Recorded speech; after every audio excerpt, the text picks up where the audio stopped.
Oh my goodness, last night Fitz and I heard this big crunchy noise, and Richard goes, where was that coming from? And I said, the backyard. He goes, no way, why would it be the backyard?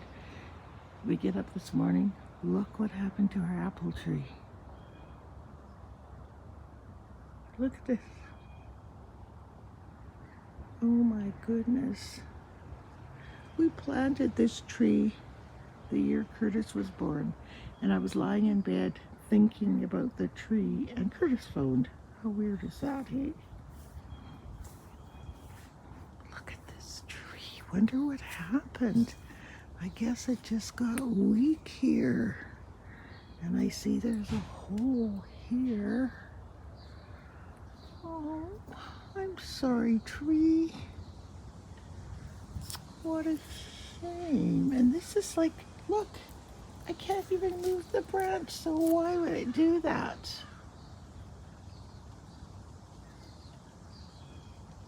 This is weird. It's not even a loose branch or anything. This thing is on here solid as a rock. I don't understand. How does a tree break and it doesn't even have a weak spot? I don't get it. This is weird. So I guess we're gonna be picking some apples today. Look at the apples. And just before we went to bed, Richard said, that apple tree has so many apples on it. More than we thought. Look at them. Do you think it was the weight of the apples? And then there's tons up there. Oh, I'm sorry, tree.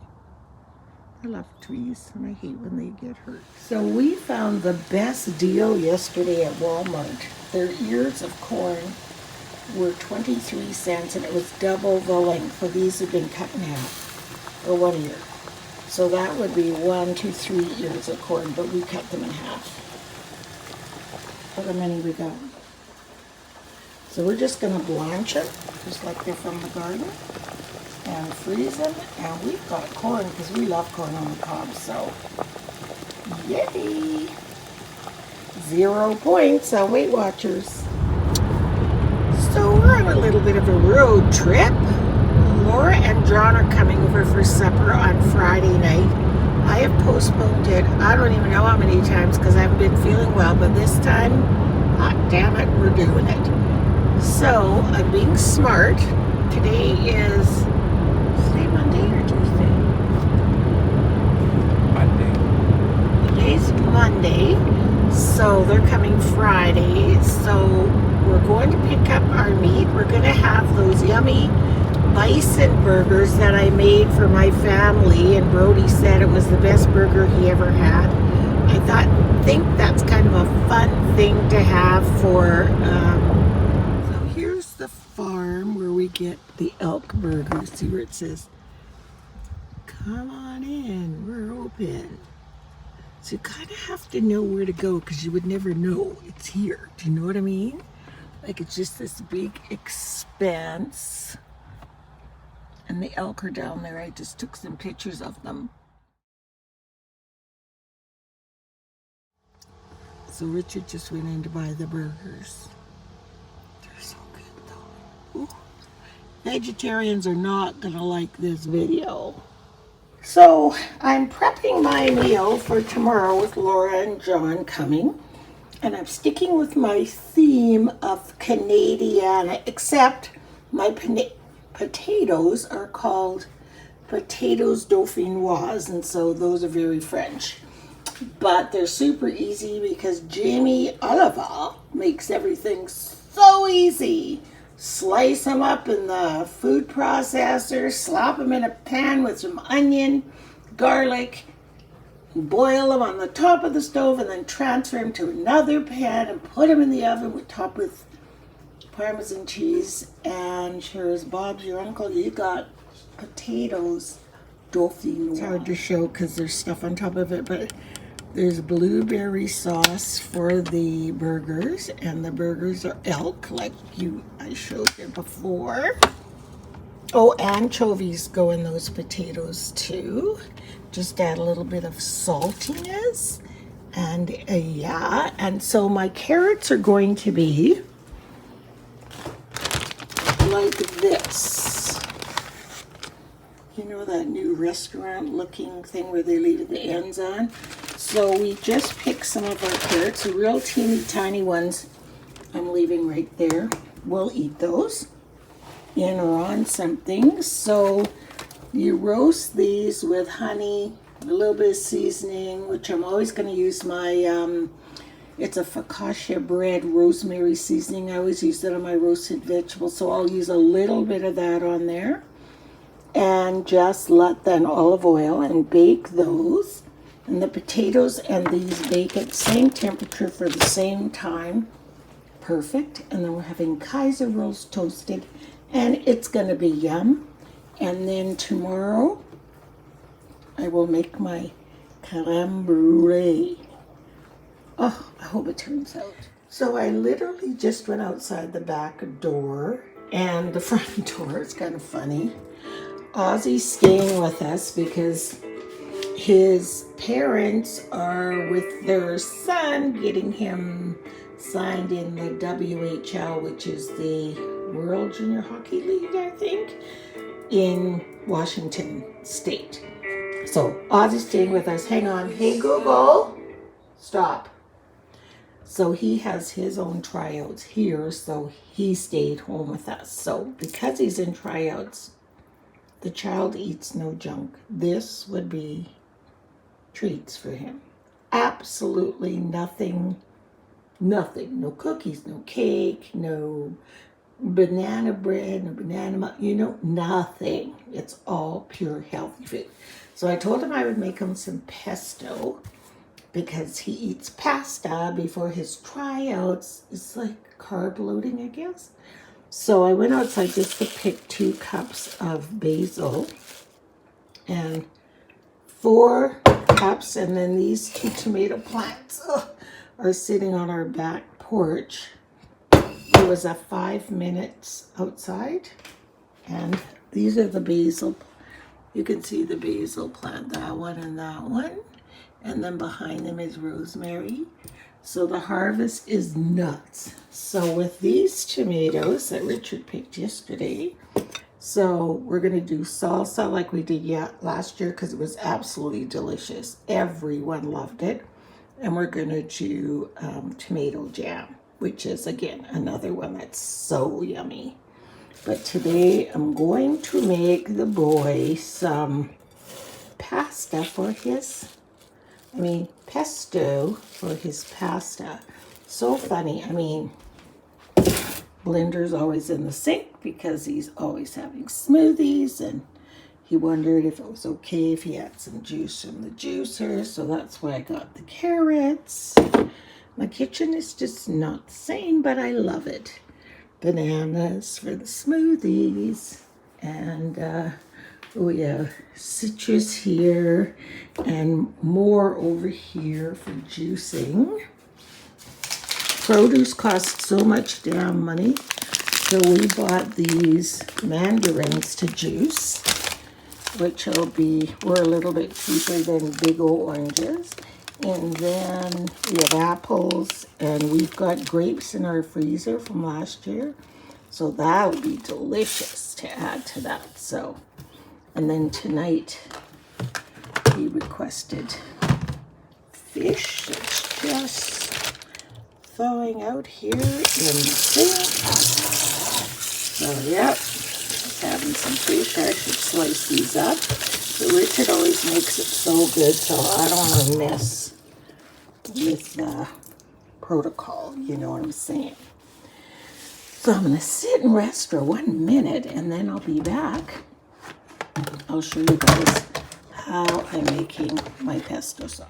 So after I've washed all of my basil, I trim all the leaves off of the stems, and then I give them another really good wash again and drain them on a paper towel. This particular recipe does not use any pine nuts at all. So to my food processor, I've added 2 cups of fresh basil leaves. You don't have to chop them up at first. Then I added a half a cup of Parmesan cheese, quarter cup of olive oil, half a teaspoon of salt, and a quarter cup of black pepper, and just blend it all up to the consistency that you want. I repeated the recipe 10 times. 9 are in baggies and 1 in a jar for use now. So the time has come to deal with the fallen apples. This is like a smidgen of the apples that fell off that tree. There are so many more. So I'm going to make some apple jelly. So first thing I do is I just usually quarter them. I don't take the stems off or anything. As long as the apples are really, really clean, I just quarter them all and throw them in a big pan. And I just let them cook down. One step I didn't show you is once they've all cooked down, I have this old pillowcase that I use as a strainer or a sieve, I guess. I don't use cheesecloth. And we hang a curtain rod, one of those extendable ones, over our sink, and I let it drip into the pot till I get enough of the required juice to make the jelly. I ran outside and got some of the apples that were red in color so that my jelly would be the pretty orange apple color, as Indy calls it. He calls it Nana's orange apple jelly. So here they are, just boiling, getting ready to boil in the pan. And I'm just watching them and kind of mashing them up as I go. And if it's getting like applesauce, then you need to add more water to it because you're not making applesauce, you're making juice. So I turned it on low and then took it off and started the drip process through the pillowcase. So here we are with our apple juice that came from the apples, just nothing added, no coloring. That's the color I love. And I'm sterilizing everything, got the jars in the oven sterilizing on 250, and my lid's in a pot. And so I'm gonna bring this to a boil for 1 minute and let it boil hard for 1 minute. You can see there it is boiling. I always set my timer for 1 minute.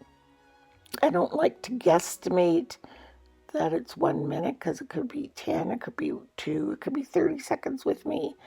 And so I let it boil hard. And one thing about electric stove, I have to pull it off the burner because you can't turn the heat right down like on a gas stove. So as long as it's rapidly boiling, I just carry on with the boiling. And then you're going to set it off to the side and then add your pectin if you prefer. I always use pectin, even though I know apples don't necessarily need pectin, they have their own, but I'm not going to go through all this work and have a hit or miss with any kind of jelly. So I'll move this over to the side and let it cool down for a little bit. I'm placing it into the jars with my sterilized ladle. Everything is sterilized when I make canned preserves, jelly, jam, anything. I don't care, pickles. I just am really careful about keeping everything very, very, very clean. So that's why I'm filling the jars here. And if you notice it kerplunk in there, it's already congealing into jelly. So I got 9 jars of jelly out of that batch. You can see here, that's what I skimmed off of the cool jelly. But I use it as a tester, like, did my jelly turn into jelly or is it still very liquid? And if it gets all gooey like that, you know your jelly's gonna work. So I've put my lids on, and in these particular jars you have to turn them upside down. Now what I didn't know is that you cannot use these lids twice for canning, because the ones I use twice I had to take them off. They were dripping, so here I am sterilizing new ones. So not only did I decide to do all this harvesting and making jelly, but I wanted to make a last minute baby present for my niece-in-law. Their baby's coming next month and they live clean across Canada. And Mickey is going to their house for the baby shower in 2 days. And so I just got the idea. She loves Harry Potter. So I thought I could whip up this Gryffindor, I think it's called, sweater to go along with the rest of my parcels that I'm sending. I found the colors at Fabricland and I just started knitting. Now I took a break here for some supper. I'm having my typical Weight Watchers supper. That is a really thin bun with a cheeseburger in it and vegetables and salad and water. And I just want to say I'm still successfully losing weight on Weight Watchers. I've lost 28 pounds and I don't mean to show my tummy there, but I'm quite excited about it. So back to our sweater. I got to the point where I've got the sleeves started at least, or they're separated and put them on holders. And I'm going to start making the stripes. I think it's Gryffindor. I said Gryffindor. It's Gryffindor sweater. So I'm going to do the gold and the burgundy stripes all the way down to finish the front and back of the sweater.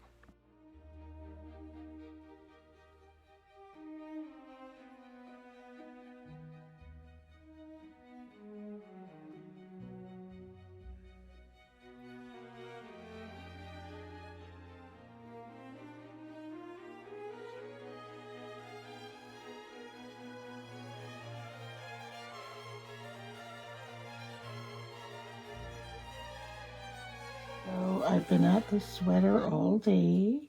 I'm working on the sleeves now, but it's 10:30 at night and I'm getting really tired. But my goal is to get it all done before we go tomorrow.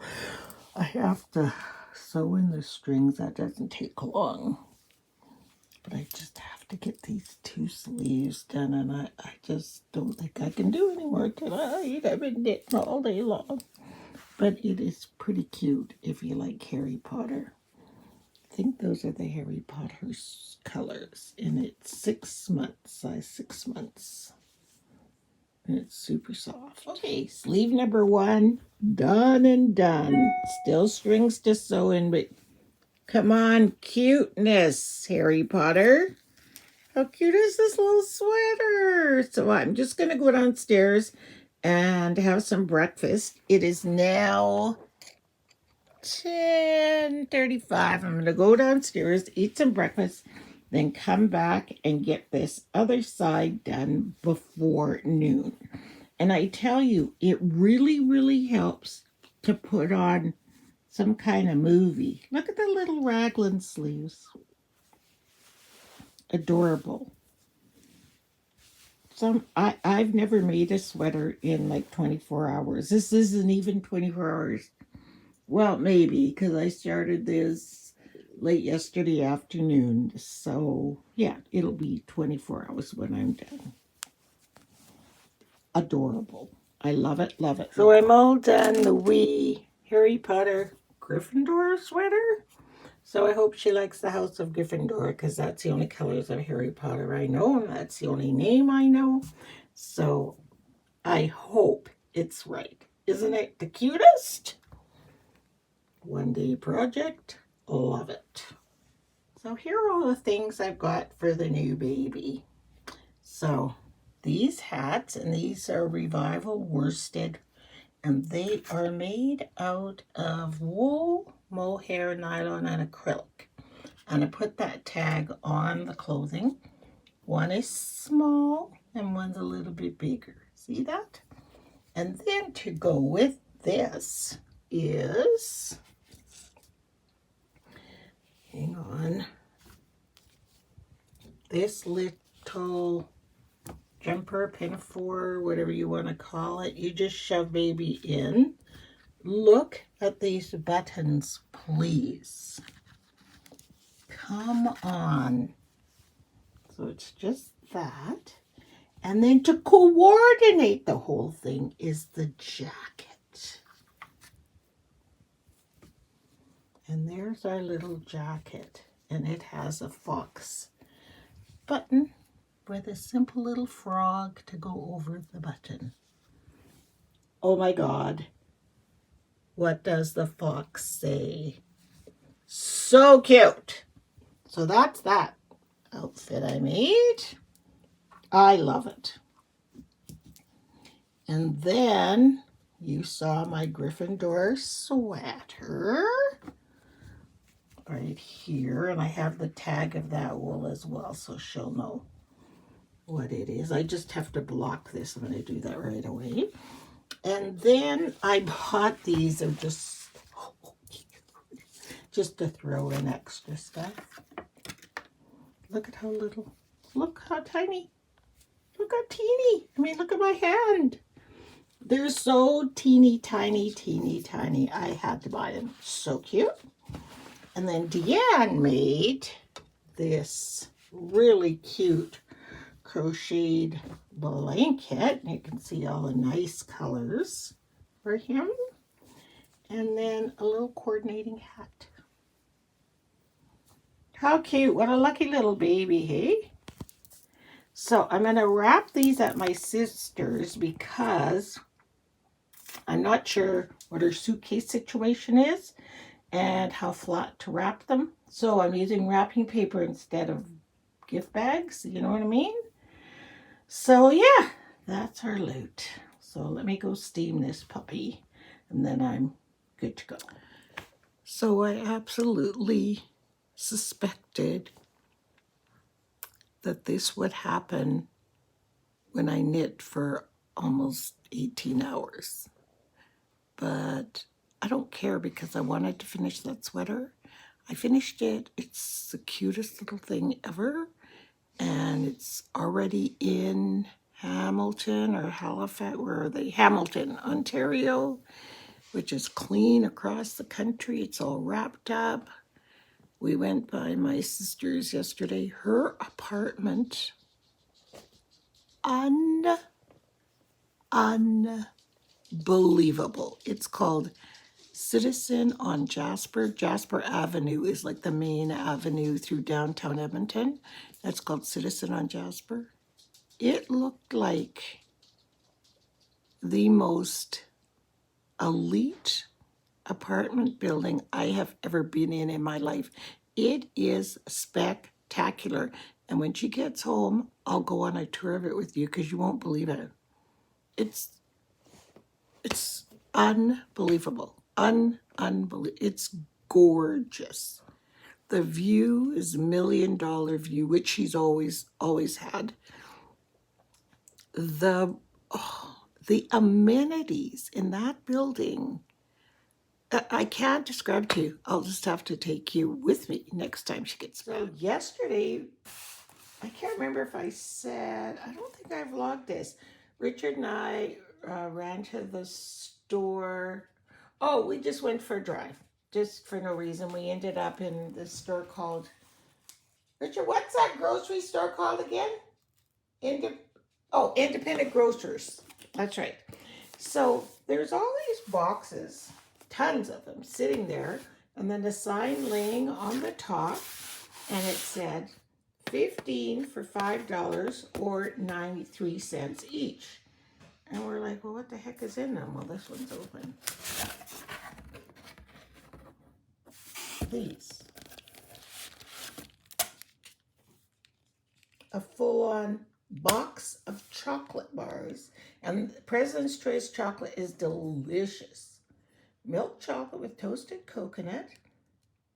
This box was $5. And I'm like, that does not make any kind of sense. It just baffles the brain, right? 15 bars of chocolate. So we had to go back. So Deanne goes, did you get me one? Of course I didn't. The one time I didn't. So I went back, got her one, took it over there because Turner's hockey game was televised. It was so exciting to watch him playing in the WHL on TV. and the whole Deanne's living room was full. We were all so excited. It was just beyond exciting. But anyway, so I took a box to her, and then I got 1, 2, 3 more. So we have 60 chocolate bars. So my friend Lauren John, who were just here for dinner, her husband went fishing in, are they here? Went fishing in British Columbia, way in the, where the real fishermen go, and they got 400 pounds of salmon, cod, and halibut, and they're bringing us a huge bag of it. So I'm giving them a box of chocolates. Lauren and John dropped us off a 30-pound bag of cod, salmon, and halibut. So I am cooking it in the slow cooker for supper. This is cod. I made that for Richard, and the other only made 2 pieces, one for me and one for him, and then I'm going to cook these 2 for tomorrow. And it was absolutely delicious, let me say.